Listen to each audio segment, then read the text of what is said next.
समं व्याकरणं कृतसममनेन बहुधा श्रुतं बहु व्यवहारतानेन न किंचित पश्यद्विदितम्। ये श्लोक वाल्मीकि रामायण का किष्किंधा सर्ग 3 का। तो आज का जो मेरा विषय रहेगा ये आर्यवेद दर्शन पर के हनुमान जी के विषय में रहेगा। हनुमान जी की हम ठीक से उनकी जानकारी क्या है, परिचय क्या है, इस पर मेरा एक वो विचार रहेगा। तो देखिए, कई लोगों में तो ये है कि भाई हनुमान जी तो बंदर थे। जहाँ बानर शब्द आया है तो हम आज इसी पे हमारी चर्चा रहेगी कि हनुमान जी जो बहुत विद्वान थे और श्री हनुमान जी वेदों के प्रकांड पंडित थे। और श्री राम जी ने हनुमान जी की बातें सुनकर लक्ष्मण को कहा। देखिए, मैं अपने जो महापुरुष हैं उन्हीं की वाणी मैं आपको समझाऊंगा। तो फिर राम कहते हैं, हे लक्ष्मण, यह वानर राजा सुग्रीव के मंत्री हैं और उनकी ही इच्छा से यह हमारे पास आए हैं। जिसने ऋग्वेद को नहीं पढ़ा, जिसने यजुर्वेद और सामवेद चारों वेद न पढ़े हों, तो वह ऐसी वाणी बोल नहीं सकता। और जैसा कि यह बोल रहा है, अर्थात यह सुग्रीव के मंत्री हनुमान चारों वेदों के प्रकांड पंडित थे। ये मैं नहीं कह रहा, ये हमारे भाई महापुरुष श्री राम और लक्ष्मण कह रहे हैं। इसमें कुछ भी संदेह नहीं।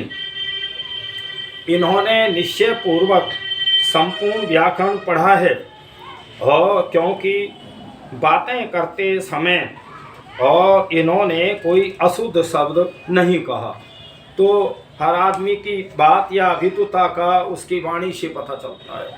तो यहाँ राम कह रहे हैं, श्री राम जी ने कहा कि बातें करते समय इनके मुख, नेत्र, ललाट, भ्रकुटी तथा अन्य अंगों में भी कोई दोष दिखाई नहीं देता। व्यर्थ विस्तार और संदेह से रहित है और संक्षिप्त और असंक्षिप्त व विलंबित नैधूत छाती और कंठ से वाक्य मध्य स्वर में यह बोलते हैं। तो ये श्री राम जी कह रहे हैं हनुमान जी के बारे में कि ये चारों वेदों के पंडित हैं। फिर यहाँ बातें करते समय इनके मुख से नेत्र और भ्रकुटी जो नज़र थी उसमें कोई अंतर नहीं था किसी तरह भी।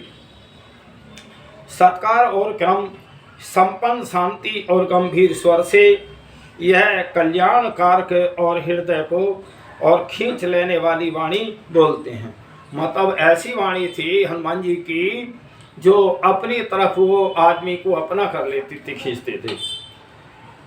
तो यहाँ महाराजा भर्तृहरि भी कहते हैं कि केयर बाजूबंद मनुष्य को शोभायमान नहीं करते और चंद्रमा जैसे उज्ज्वल और सुंदर चंद्रहार न स्नान न उबटन और चंदन आदि लेपन, फूलों और सिर के बाल और मनुष्य को अलंकृत करते हैं।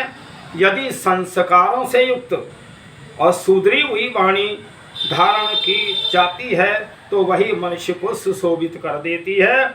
सारे भूषण छूट जाते हैं, जो नष्ट हो जाते हैं। केवल वाणी ही वास्तव में भूषण है जो सदा और सर्वत्र मनुष्य को सम्मान दिलाती है। हनुमान जी ऐसी ही वाणी बोलते थे। यहाँ राजा भर्तृहरि भी कह रहे हैं कि बहुत सुंदर जो हमारे वस्त्र हैं और भी आभूषण हैं वो इतनी सुंदरता नहीं दिला सकते जितनी वाणी का प्रभाव होता है। तो हे संसार के लोगों, तुम्हें वाणी पे कंट्रोल करना चाहिए, अशुद्ध वाणी नहीं बोलनी चाहिए। ये हम हनुमान जी से सीखें। हनुमान जी के आदर्श राजदूत, तो जब निष्पाप जिस राजा का ऐसा दूत न हो उसके कार्यों की गतियाँ कैसे सिद्ध हो सकती हैं। तो इसलिए ऐसे गुणों गणों से युक्त राजदूत जिस राजा के पास हों उसके सारे कार्य राजदूत की बातों से ही सिद्ध हो सकते हैं। तो देखिए आज भी जो हमारे शासक वर्ग है उनमें जो है पढ़े लिखे वेदों के विद्वान अपने मंत्री बनाएं। मंत्री कहते हैं सलाहकार को, तो ऐसे जो है क्या बंदर ही सलाहकार सुग्रीव को मिले। और मैं एक बात बताना चाहता हूँ कि ये इनकी माता कितनी तपस्विनी थी। तो वो अंजना कुमारी जो एक तरह विदुषी थी और चरित्रवान थी। शादी के पश्चात 12 वर्ष तक ब्रह्मचर्य का पालन करके एकाग्रचित्त परमात्मा के ध्यान में रहती। और इनके जो पिता थे वो पवन कुमार भी राजकुमार थे, राजा थे। इनके जो दादा थे वो भी राजा थे और ये राय परिवार से थे, ब्राह्मण परिवार से थे।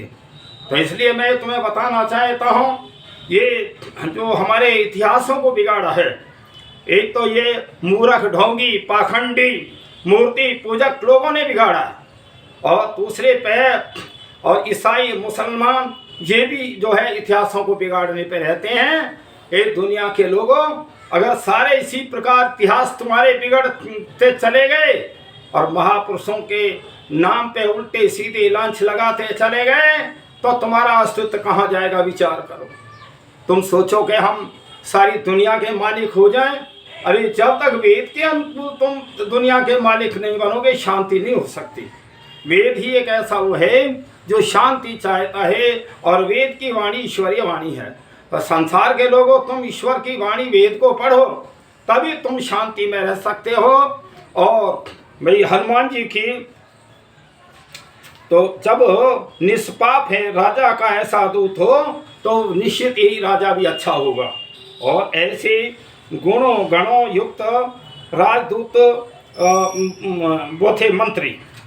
फिर आता है अनेक पुराणों वेदों और शास्त्रों के अनुकूल वाल्मीकि के रामायण में जो कहा गया है और उसको लेकर तथा कुछ अन्य ग्रंथों में भी ग्रहण करके तुलसीदास अपने अंतःकरण में और सुख के लिए और प्रचलित भाषा में श्री रामचंद्र जी और जीवन गाथा के निबंध में विस्तार करता है। इसीलिए प्रमाण का उत्तरदायित्व गोस्वामी भी कह रहे कि और फिर यहाँ आता है तुलसीदास कह रहे ब्राह्मण का वेश धारण करके और हनुमान जी यहाँ गए थे तो फिर का रूप बनाकर जाओ तुम। यह सुग्रीव ने कहा कि तुम ब्राह्मण का वेश बना करके जाओ तो इनका पता लगा के आओ ये दोनों कौन है हमारे राज्य में, राम और लक्ष्मण जो थे। तो मैं तुम्हें बताऊं बहुत तो चतुर और पराक्रमी थे हनुमान जी। फिर देखिए पराक्रम, हनुमान जी का पराक्रम कैसा था। उत्साह, बुद्धि, प्रताप, सुशीलता, कोमलता, न्याय अन्याय का ज्ञान, गंभीरता, चतुराई, बल और धैर्य में हनुमान के समान लोक में शायद ही कोई मनुष्य हो। इतने उच्च को ब्रह्मचारी थे, जीवन भर अखंड ब्रह्मचारी रहे। जो ब्रह्मचर्य का व्रत करते हैं बहुत सारी शक्ति और उनका जो पढ़ने का वो था तो ये आया है कि जब सूर्य निकल गया पढ़ने को बैठते थे सूर्य अस्त हो जाता था। इतना स्वाध्यायशील वेदों के, तो क्या कोई बंदर पढ़ सकता है। एक बात बताऊं मैं, ये बानर शब्द की भ्रांति क्या है। वो बानर जो है जो वनों के अंदर जो उनका वो क्षेत्र था, राज था, उसको बानर आया, सब बंदर नहीं आया। तो वो बानर जो था वो बानर राज्य था। जैसे आज हमारे प्रदेश में भाई कहीं पंजाब है, हरियाणा है, राजस्थान है, मध्य प्रदेश है और बहुत सारे प्रदेश हैं। तो ये अलग अलग प्रदेश थे। ऐसे ही प्रदेश वो बानर राज्य था क्योंकि सबका जो नेतृत्व करते थे और सबको दंड देने का विधान श्री राम का चक्रवर्ती राज था। तो जब तभी तो श्री राम ने बाली को मारा तो मरता हुआ बाली कहने लगा हे राम मैंने आपका क्या बिगाड़ा। तो वो कहने लगे तेने छोटे भाई की पत्नी को अपने घर में रखा, इसलिए हमें दंड देने का अधिकार है। संसार के लोगों विचार करो, मनुष्य कहीं बंदर कहीं चारों वेदों का विद्वान नहीं हो सकता। तो इसलिए वो बहुत अच्छे बुद्धिमान पूर्वक थे, ब्रह्मचर्य का पालन किया। जिसकी माता कितनी तपस्विनी थी अंजना, शादी के बाद 12 वर्ष तक तप किया। तो देखिए ऐसी तपस्विनी, ऐसी देवियां इस आर्यव्रत भारत देश में ही हुई हैं। कहीं चाहे आप श्री कृष्ण जी की पत्नी को ले लें, राम की माता को ले लें, और बहुत सारी हमारी जो है ऐसी देवियां रही हैं, जिनसे और एक बार ऐसी उत्तम संतानों से ही हमें जो है एक आदर्श मिलता है, हमें एक ज्ञान मिलता है, हमें प्रेरणा मिलती है ऐसे महापुरुषों से। और उन महापुरुषों के तुमने सारे चरित्र खराब कर रखे हैं। कहीं श्री कृष्ण जी का, कहीं अभी गणेश जी का, पहले मैंने गणेश जी में वीडियो बनाई, ऐसे हनुमान जी का। अरे कहीं दुनिया के लोगों कहीं टिकोगे भी, कहीं रुकोगे भी, या ऐसे ठोंक पाखंड अत्याचार करते रहोगे? सभी मत मतांतर कर रहे हैं।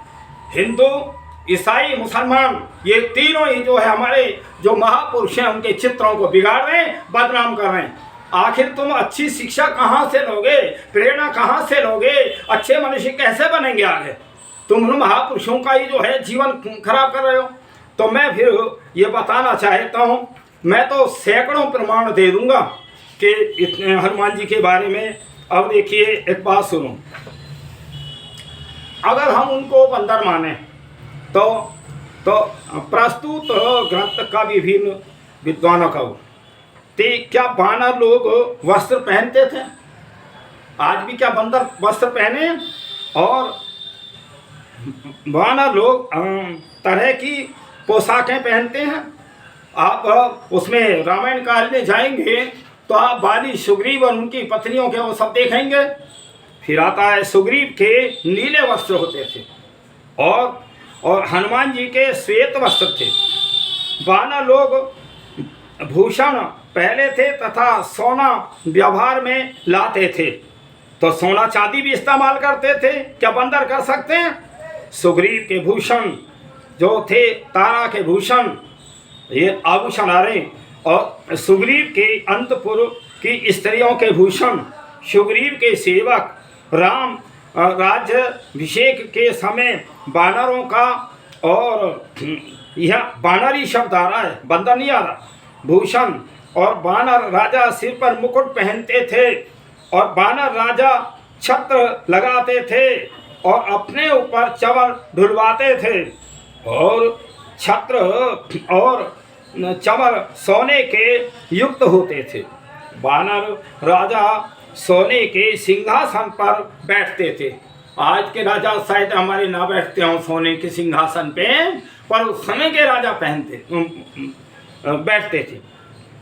फिर सोने और चांदी के पलंग हुआ करते थे।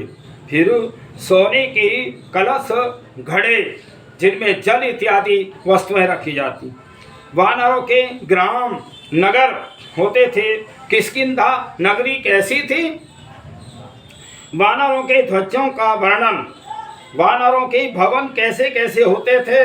और सुग्रीव का भवन, सुग्रीव के अंतपुर की 7 जोड़ियाँ थी, और सुग्रीव के भवन अंतपुर का वर्णन, अंतपुर रनिवास के और भी प्रमाण हैं। वानरों के दुर्ग, किले होते थे। वानरों के भवन चूने कढ़ाई के पोते जाते थे। वानरों आदि पर रक्षा के लिए मशीनें लगी रहती थी, जैसे आज हमारे वो गन मशीनें इत्यादि होती हैं। वानरों की सवारी पालकी, और पालकी को वानर लोग उठाते थे। और यह पालकी कैसी थी? सुग्रीव की पालकी वानरों की पास, और धन धान्य और रतन भी रहते थे। सुग्रीव के राज्याभिषेक का वर्णन, वाली की अंत्येष्टि के समय वर्णन, अंत्येष्टि संस्कार भी जो है किया। कई बंदरों के अंत्येष्टि संस्कार होते हैं।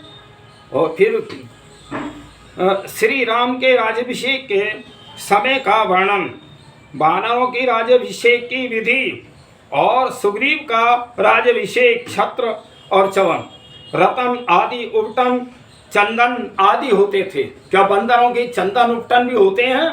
और फिर सायणाचार्य की सम्मति भाष्य, वानर जूते पहनते थे और वानर लोग ब्राह्मणों को भोजन और दक्षिणा देते थे। वानर लोग वेद मंत्रों द्वारा हवन यज्ञ करते थे। क्या बंदर करते हैं? आज भी मुझे एक भी बंदर दिखा दो कि इनमें अगर इनमें ये लक्षण हो। तो फिर वानरों का पूर्वाभिमुख बैठकर वेद मंत्रों द्वारा राज तिलक, देखिए जो यज्ञवेदी पे बैठते हैं, यजमान जो होते हैं उनका पूरब की तरफ ही मुंह होता है, चाहे पति पत्नी बैठे हैं। तो इसलिए ये ऐसी प्रक्रिया है, क्या बंदर कर सकते हैं। फिर सोने के घड़ों में जल और ऋषियों द्वारा बताई गई शास्त्र विधि से अभिषेक करना और अग्नि प्रदक्षिणा और पाणी ग्रहण संस्कार, पाणी ग्रहण संस्कार विवाह संस्कार को बोलते हैं। उनके जो हमारे वेद रीति से ही विवाह संस्कार भी होते थे। श्री राम और वानराज सुग्रीव की अग्नि परिक्रमा और फिर सुग्रीव द्वारा मित्रता की विभिन्न क्रियाओं को दोहराना। वानर लोग यज्ञोपवीत पहनते थे, वानर लोग यज्ञोपवीत जनेऊ भी पहनते थे। और देखिए जहाँ उसमें रामायण में आता है ना पासवान, तो जब सीता जी की खोज में हनुमान जी घूम रहे थे तो उन्होंने किसी ने उनका वो जनेऊ पकड़ लिया। तो जनेऊ की मर्यादा रखते हुए जनेऊ न टूट जाए तो उसी के साथ ही वहाँ चले गए। तो तब अपनी बातें करी। तो कितनी मर्यादाएं थी। आज तो जनेऊ की कोई कीमत ही नहीं समझ रहा। मैं बताना चाहता हूँ हमारे महापुरुष कैसे थे और ये क्या इतने जो गुण हैं बंदरों में हो सकते हैं क्या?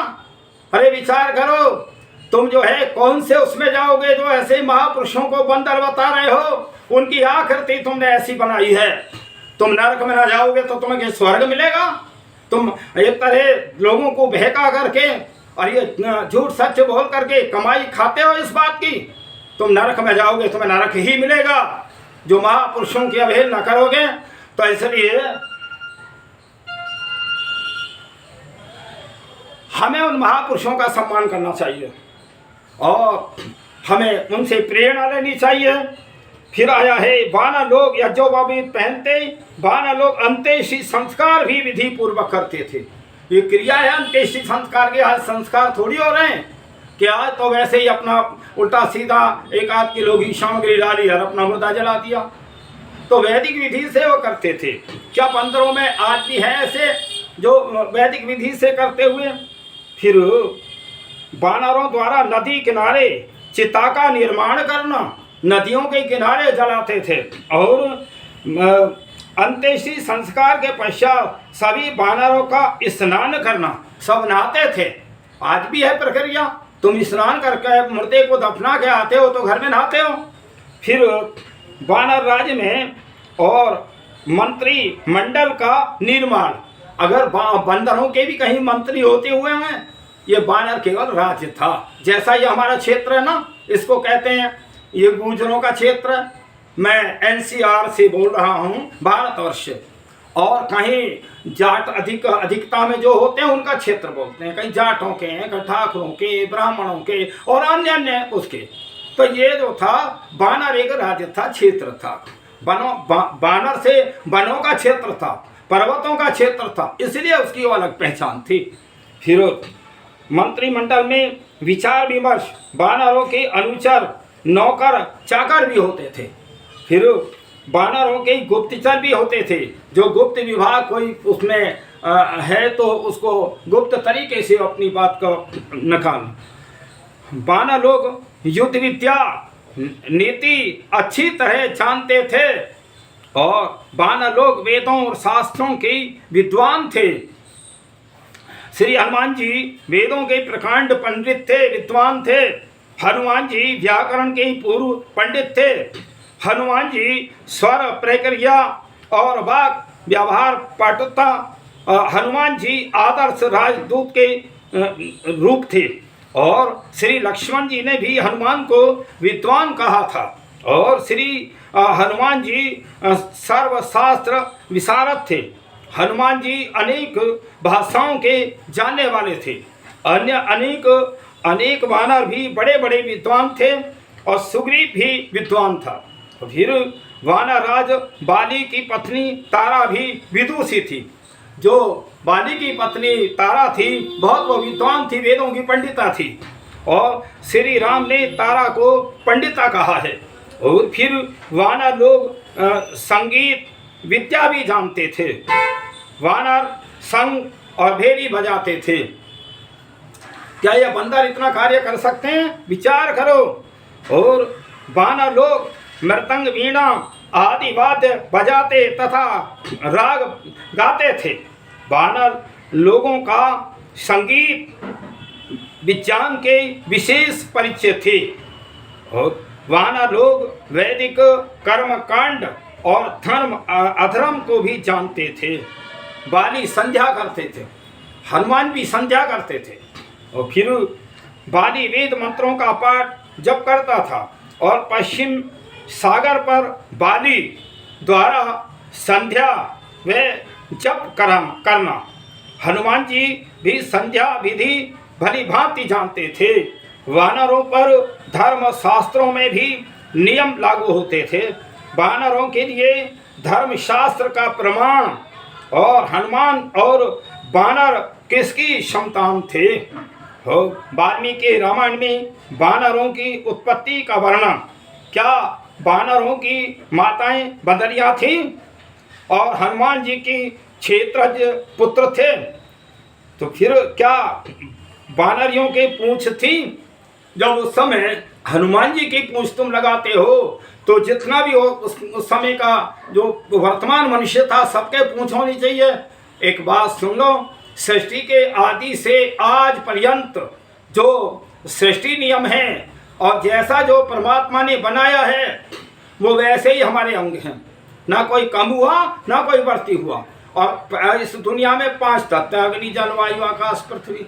और जो जैसी भी आकृति चींटी से मनुष्य हाथी पर्यंत जितनी भी ये हमारी आकृतियां हैं और जो हमारे फोटो वैसे ही अनादिकाल से, इनमें कोई परिवर्तन नहीं हुआ। मनुष्य में कोई काला गोरा तो है लेकिन ऐसा आकृति में नहीं है कि कहीं के पूंछ लग गई, कि कहीं के सींग लग गए। ये व्यर्थ की बातें, अलग बातें हैं। ये केवल जो है एक दूसरे के और उसको जो धार्मिक ग्रंथ और उनमें जो है एक तरह उनको जो है मिलावट करके उनको बदनाम करना है। आज भी मैं देख रहा था एक उसमें 10-15 दिन पहले और व्हाट्सएप पे वेदों में मिलावट कर रहे हैं। एक दुनिया के लोगों, वेदों में मिलावट एक शब्द की नहीं हो सकती। वेद ईश्वरीय वाणी है, ईश्वरीय ज्ञान है। मिलावट कोई मूर्ख तो समझ लेगा लेकिन विद्वान जो है उसको निकाल देगा गलती को। तो इसलिए विचार करो, परमात्मा की सृष्टि अनादिकाल से ऐसी ही है। जब पहले पूछती तो और क्यों नहीं, उस समय के वर्तमान स्त्रियों के पूछो नहीं, सुग्रीव के, बाली के, राम के, लक्ष्मण के, सभी के तो होते। क्या वो सृष्टि के नियम से अलग थे? ये विचार करो या तो इन बातों पर चिंतन करो। मैं भाई वीडियो में तो कितना दे सकता हूँ, मैं कह रहा हूँ सैकड़ों प्रमाण दे दूंगा मैं। और मैं ये प्रमाण दिए, इनकी लंबी लंबी व्याख्याएं जितने में शब्द बोले हैं, इनके आगे एक एक 2-2 प्रश्न के इनके उनके सारे उत्तर हैं। तो इसलिए उस ये वीडियो में नहीं आ सकता इतने जल्दी इतना वो। तो वेद मंत्रों का पाठ करते हैं। पश्चिम सागर पर बाली द्वारा संध्या व जाप करना। हनुमान जी भी संध्या विधि भली भांति करते थे। वानरों में धर्म शास्त्रों के भी नियम लागू होते थे। वानरों के लिए धर्म शास्त्र भी प्रमाण हैं। हनुमान आदि वानर किसकी संतान थे? तो देखिए ये आता है, हनुमान जो थे ना, अभी मैं बता रहा था, हनुमान जी की जो माता थी वो अंजनी थी। और अंजनी और पिता थे भाई राजकुमार पवन, राजा थे, ये ऐसा नहीं है। और इनके दादा भी राजा ही थे। तो इसलिए राजघर में और एक बार इतना जो है 12 वर्ष की तपस्या करके और उत्तम संतान को जन्म देना, ऐसी संस्कृति है दुनिया के लोगों। तुम उनके चरित्र को खराब तो कर रहे हो, उनसे प्रेरणा लो, अपने चरित्रों को ठीक बनाओ, तो वास्तव में तुम बहुत, ये मनुष्य जीवन इतना आसानी से नहीं मिलता, बहुत पुण्य कर्म करने होते हैं तब मनुष्य जीवन में ही आत्मा आता है। इसको तुम ऐसे ही महापुरुषों को बदनाम करके अपने चरित्र खराब कर रहे हो, और दुनिया में भी जो है और उनका दुष्प्रचार करके आखिर ये दुनिया रुकेगी कहाँ? कोई है ऐसा सहारा कि जो है, मुझे तो लगना ईसाई मत में नहीं है, मुस्लिम मत में भी कोई नहीं है, और मैं घोषणा पूर्वक कहता हूँ, और ये हिंदुओं में भी नहीं है। ये हिंदू भी महा बेवकूफ है, और ये जो है जभी तो लुट पिट रहा है आज, जो इन्होंने वेदों की छोड़ दिया, महापुरुषों को छोड़ दिया, महापुरुषों के गलत गलत चित्र बना करके उनकी पूजा पाठ करना और मजे से खाना। आज मंदिर लुट रहे हैं। अरे मंदिर किस लिए थे? मंदिर तो सत्संग के लिए थे। अगर हमने राम की मूर्ति है तो राम की रामायण होनी चाहिए, रामायण की चर्चा होनी चाहिए, वेद होने चाहिए, और भाई और बहुत सारे गीता होनी चाहिए, महर्षि ध्यान के ग्रंथ सब मंत्रों में रख दो, देखें तुम्हारी तरफ कोई निगाह भी कर जाए। पर लेकिन तुम ही नहीं हो कहीं, तो तुम्हें तो कोई ऐसा समझो कोई जैसे कहते हैं ना कि जो कोई एक मृत लाश, मुर्दा लाश है, ऐसे व्यक्ति जिनको वेद का ज्ञान नहीं है, और चाहे वो बढ़ भी रहे और अज्ञानता में बढ़ रहे हैं, अधर्म और पाप कर रहे हैं, मैं कहूँ वो भी जो मुर्दा लाश हैं, वो कोई जो धर्म का काम नहीं कर रहे, वेद का काम नहीं कर रहे, सब अज्ञानता में हैं। और काम करना तो करना, और महापुरुषों की बदनामी और करना। तो ये विचार करो तुम कहाँ जा रहे हो? ये सब तुम्हारे महापुरुष नहीं थे? ये हनुमान, श्री कृष्ण, राम, लक्ष्मण, सीता माता, तो ये सब जो है सबके ये माता पिता थे। चाहे कोई अपने को आज कुछ भी कहो, ये मुसलमानों के भी पूर्वज थे, ईसाइयों के भी पूर्वज थे, हिंदुओं के भी पूर्वज थे, और सबके, और ये सारे लोग आर्य ही थे, जिनकी आज संसार के लोग पूजा करते हो, जिनकी मूर्तियां बना के तुमने रख रखी हैं, और जिन मूर्तियों की कमाई खा रहे सब आर्य थे। आर्य तो थे, उनको पूछते तो हो, लेकिन आर्यों के इतिहास नहीं पढ़ते, आर्यों की बात नहीं मानते। यहाँ सारी कमियां हैं। मैं कहूँ विश्व के अंदर शांति आ जाएगी। वेदों को पढ़ो, जितने हमारे ये धर्म स्थल हैं, चाहे मंदिर हैं, गुरुद्वारा हैं, और चाहे मस्जिद हैं, और ये तुम्हारे ईसाइयों के वो हैं, तो मैं कहूँ सब में वेदों को रख दो, सारी दुनिया में शांति आ जाएगी। इस शस्त्रों से शांति नहीं आ सकती। तो इसलिए ये विचार करो, ये हमारे महापुरुष थे और उनको भी तुमने कलंकित कर दिया। तो आखिरकार ये इसीलिए तो आज दुनिया भर के जो है लड़ाई झगड़े हैं। कोई भी देख लो, कोई घर देख लो शांति हो, कोई गांव में शांति हो, जिले में शांति हो, प्रदेश में शांति हो, देश में शांति हो। ये तुम्हारी अज्ञानता का कारण है, तुमने वेद की विद्या को छोड़ दिया। इसलिए फिर आता है कि तो मैं ये बताना चाहता हूँ भाई, ये हनुमान जी हमारे जो है बहुत वो ब्रह्मचारी थे और अनेक भाषाओं के जानने वाले थे। रावण की अशोक वाटिका में सीता की कुटिया के निकट वृक्ष पर और छुपे हुए हनुमान जी मन ही मन विचार कर रहे थे कि मैं सीता जी से बातें किए बिना ही वापस चला जाऊं। तो यह सीता जी, राम जी तथा मेरे लिए भी बहुत बुरी बात है कि मैं ऐसे लौट जाऊं। यदि सीता जी के साथ वार्तालाप आरंभ करूं तो किस भाषा में करूं? देखिए यहाँ एक वर्णन आता है कि मैं बोलूं तो कौन सी भाषा में बात करूं। तो फिर उसमें यदि मैं द्वे जातियाँ ब्राह्मण क्षत्रिय वैश्यों की भांति संस्कृत में बातें करूंगा तो सीता मुझको रावण समझकर डर जाएगी, क्योंकि ये संस्कृत का विद्वान था, रावण भी डर जाएगी। तो फिर कहने लगे इन दो श्लोकों से बातें निकलती हैं। लंका में उस समय संस्कृत बोली जाती थी और रावण संस्कृत ही बोलता था, तथा ब्राह्मण क्षत्रिय वैश्यों में संस्कृत ही बोलचाल की भाषा थी। तो सर्व साधारण मनुष्यों की भाषा दूसरी थी। तो फिर कहा हनुमान जी की संस्कृत भी संस्कृत बोलना भी जानते थे हनुमान जी। फिर कहा कि अगस्त ने हनुमान की भांति ही अन्य वानरों सुग्रीव, अंगद, मैंद और द्विद, नल, नील, तार और रंभ आदि को भी विद्वानों ने विद्वान बनाया है। आपके कार्यों से सिद्ध करने से तो ऐसा लगता है कि जैसे इनको आप ही के कार्य के लिए बनाया हो। तो देखिए, अगर हम महापुरुषों की बातें सुने, वेदों के विद्वान थे, संस्कृत के जानने वाले होते थे, तो वो जो है आज हम उनको वो बता रहे हैं कि ये बंदर थे। क्या वानरों की माताएं बंदरिया थी क्या? जिनसे ये जितने भी हमारे ये विद्वान पैदा हुए, क्या ये बंदरिया से हुए या स्त्री जाति से हुए? फिर यहाँ आता है इंद्र, सूर्य, बृहस्पति, कुबेर, विश्वकर्मा और अग्नि, अश्विनी कुमार, वरुण, पर्जन्य और वायु, ये सब विशिष्ट पुरुष थे। सभी की पर्याय पत्नियां थीं और सभी के पुत्र थे।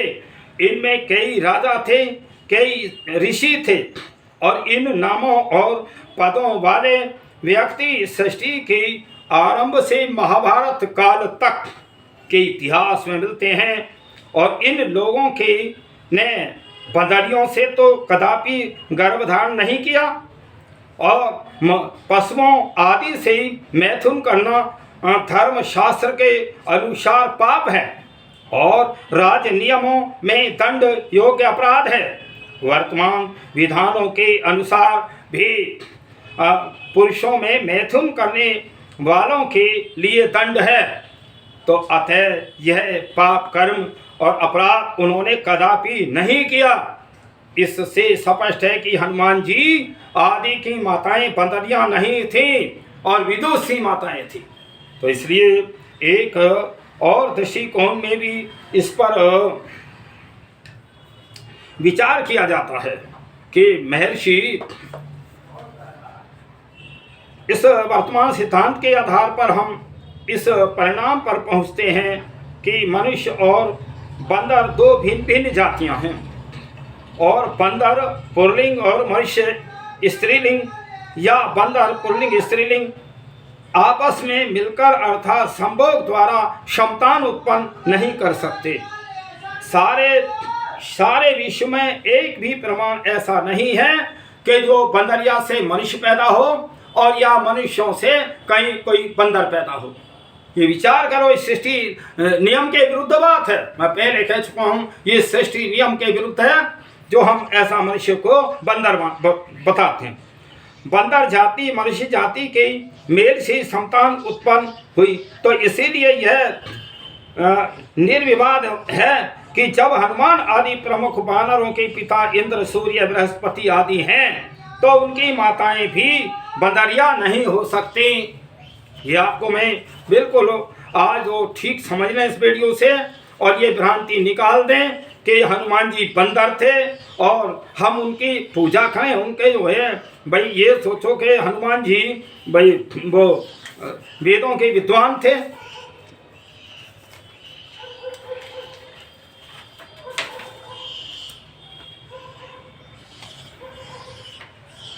और छोटे भाई की पत्नी, बहन, पुत्र वधू, पुत्री, ये चारों एक समान हैं।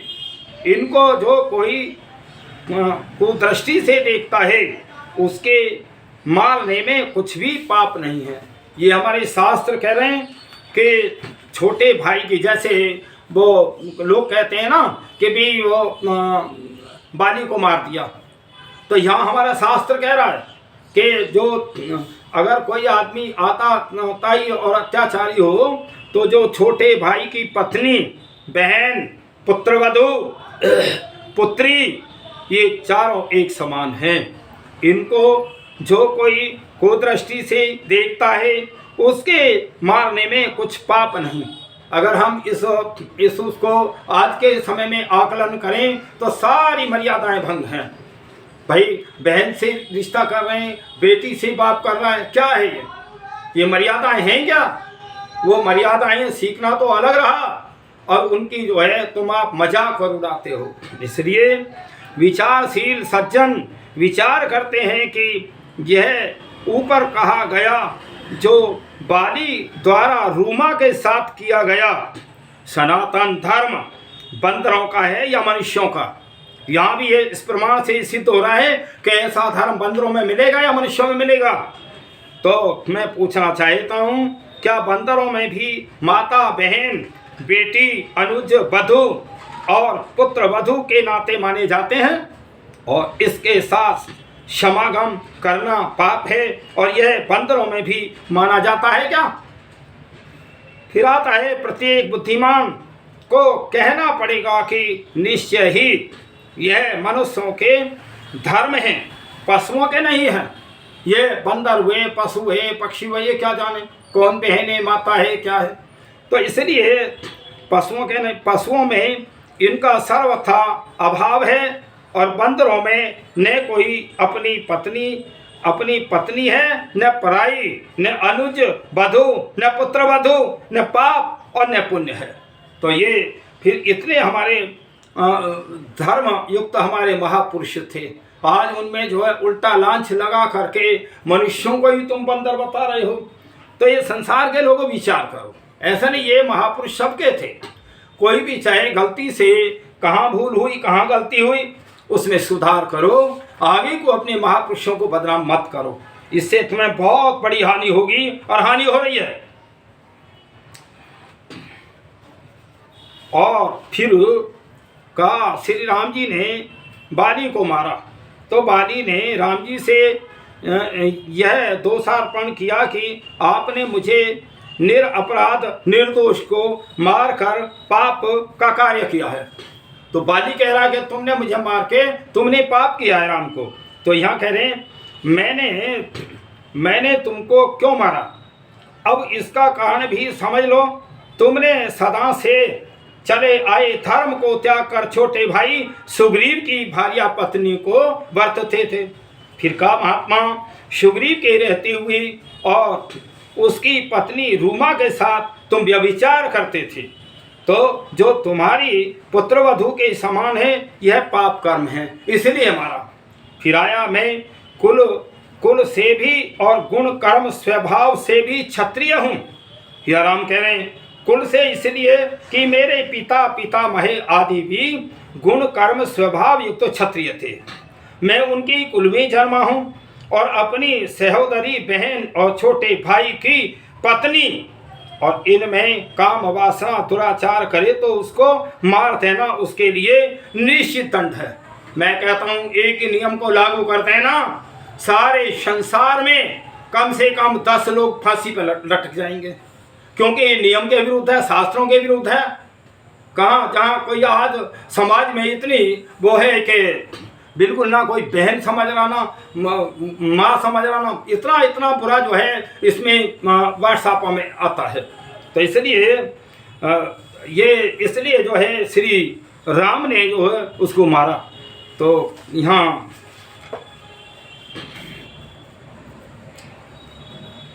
जो आज का मेरा विचार था, भाई हनुमान जी की खूब हम पूजा करते हैं, खूब फल मिठाई खाते बांटते हैं, लेकिन ये पूंछ लगाते हैं बंदर जैसा चेहरा, और इन सारे प्रमाणों से कहीं भी कोई सिद्ध नहीं हुआ कि हनुमान जी बानर थे। वो बानर राज्य तो था, क्षेत्र का नाम बानर है, ना कि कोई मनुष्य बानर था, बंदर था। बंदर में इतने चारों वेद पढ़ने की कहाँ शक्ति आ सकती है। इसलिए संसार के लोगों, जो मैंने प्राचीन ग्रंथों की जो रखी है विद्वानों की बातें, इस पे आप चिंतन करें और अवश्य कहीं अगर दोषपूर्ण गलती है तो उस गलती का त्याग करें। तभी जो है ये भारत और ऋषियों की भूमि है, आर्यव्रत भूमि है, तभी जो है ये सारा जो सुख शांति इसी से आएगी। कोई जो महापुरुष होते हैं वो सबके एक समान होते हैं, उनमें कोई अपना तेरा नहीं होता। हम सभी अगर उन महापुरुषों के इतिहासों को पढ़ें, अपने जीवन में उतारें, अपने घर परिवार में उतारें, निश्चित शांति होगी। मैं सभी को ऐसी परमात्मा से कामना करता हूँ, हे प्रभु सबकी आत्मा में आप शक्ति दो, धार्मिक ज्ञान दो, बुद्धि दो, बल दो, ताकि इनकी बुराइयां दूर होके और श्रेष्ठ लोगों का सम्मान करें। ओम शांति।